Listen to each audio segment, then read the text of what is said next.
Hi again, welcome to day 20. Just wanted to pop on here and go over the plans for today. But before I do, just a friendly reminder that we have our Zoom meeting today at 1 o'clock. And here's the slide with the link, the meeting ID, and the password if you need it.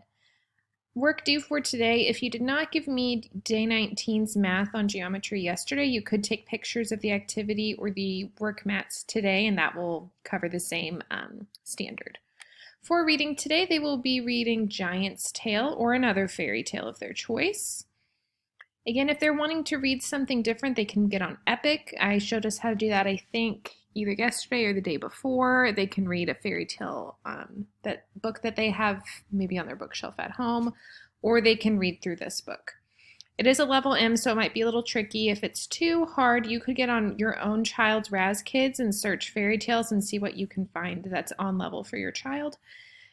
Any fairy tale at all will work. You will need it for the narrative writing, so make sure they do read some kind of fairy tale.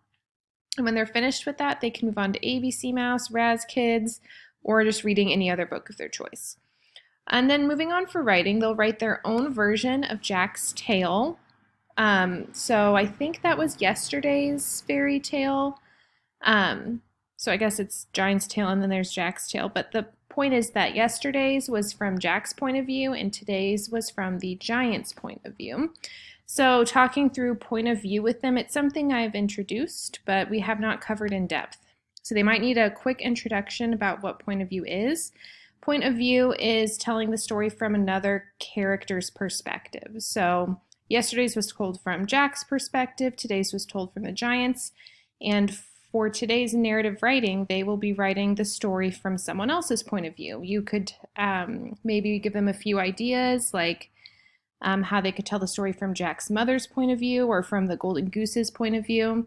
Have them pick a different character other than the Giant or Jack to write the story from. Once they're finished with that, they can move on to handwriting, print, or cursive. For math today, we're actually talking about angles and polygons, opening up this work mat page if you need a little quick reference. You can look here.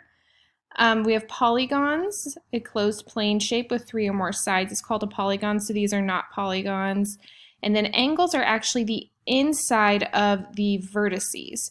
So yes, the corner is the vertex, but that space inside is the angle. So for this triangle, it has 3 sides, 3 vertices, and 3 angles as well. Just kind of remind students that angles, it's a new word for them, but it is basically, it's very similar to the vertices they learned yesterday.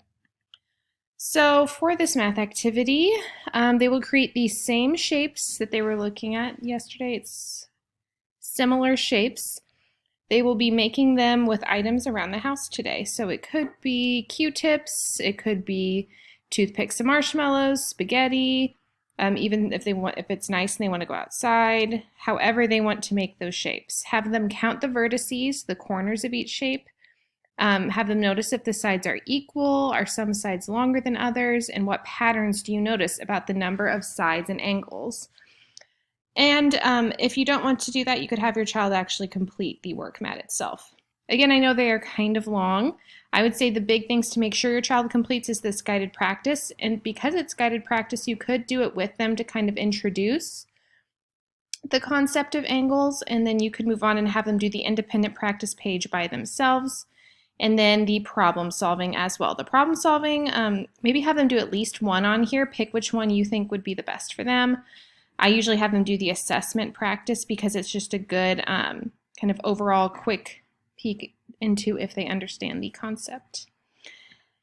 And then they can do fluency practice. We have subtraction stacks, which they have played before. It's been in a past video, so just read those directions. All the materials you can print here, or if you have the resource packet, they are in there, or they can get on Greg Tang for about 10 minutes. And then for social studies, yesterday they filled out the paperwork on their own personal business, and today they'll be creating the poster. Now that they have a plan for their business, they need to advertise it so they can get consumers to come purchase the goods or services they're selling. So first, make a poster to use to advertise your business, be creative, and have fun. Here's the example. So they can make it whatever they would like, as much color, remind them that pictures are important, and it's supposed to kind of draw on business, so how it looks does matter. An optional challenge could be that they record a commercial for the business and really, really try to sell their product or their service. So I'm excited to see the geometry work today, and anything else you want to send my way, I always love to see. If you have any questions at all, please reach out, and I hope you have a fabulous Friday.